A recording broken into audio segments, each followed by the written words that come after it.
anger over a program known as Lifeline. But I don't think you all understand the anger that's out there in America over this.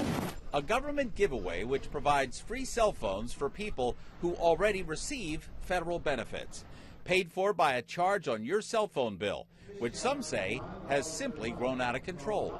I think that what it has come to be is more or less a symbol of the mismanagement, not only within this program, but with the entire USF and the FCC's budget.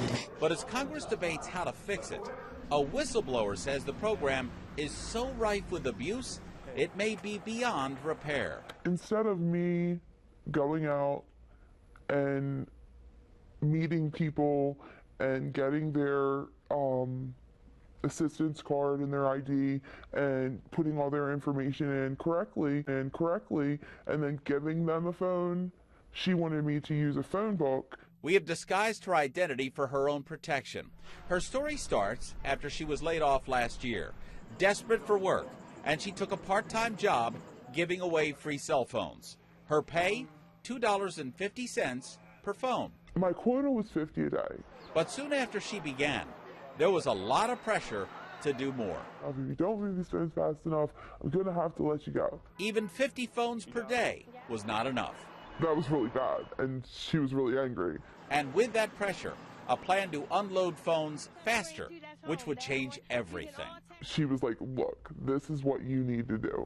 I need to use the phone book, and I need to, give her the phones and do that and not do it the way I'm supposed to. So she began picking random addresses out of a phone book, registering hundreds of phones to people who would not receive them, but were instead signed up as unwitting Lifeline participants. Sign-ups for which she was then paid, and the phones were sold on the streets. Just use whatever address, and once I put it in the system, if it already had a phone listed there, just choose a different address. Forced to break the rules to survive. I didn't have a choice to not do it. It's abuse that's reflected in the bottom line.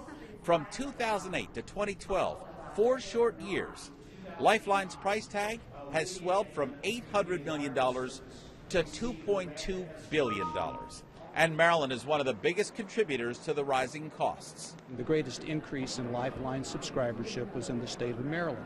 Here, the number of people enrolled in Lifeline was almost twice the number eligible. Starting in 2009 and through 2012, it exploded to where by the middle of 2012 it had increased 100-fold to 645,000. Still, there's some good news. The FCC is now assembling a so-called duplicates database, which should prevent people from receiving more than one phone. And a recent audit reduced the number of subscribers in the state by more than 100,000.